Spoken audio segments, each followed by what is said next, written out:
Welcome to The Last Breakfast. Please enjoy the video. You begin by verifying compatibility. Open Settings or the spec sheet to confirm USB OTG support. Once done, attach an OTG adapter or use a native USB-C/Lightning flash drive. Make sure the drive is formatted as XFAT or FAT32 so the phone can read it. If not, reformat it on a computer after backing up data. This prevents access errors. Now plug the drive into the adapter, then into your phone, and watch for the notification that a new storage device is available.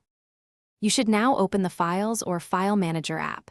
Grant any storage permissions it requests so the phone can read external media. Once the drive appears as a USB or external storage entry, tap it to browse folders and files. To transfer, select items, choose Copy or Move, and pick the destination on your phone or the drive. If you need advanced features, like resumable large transfers or network sharing, use an app that supports FTP or SMB.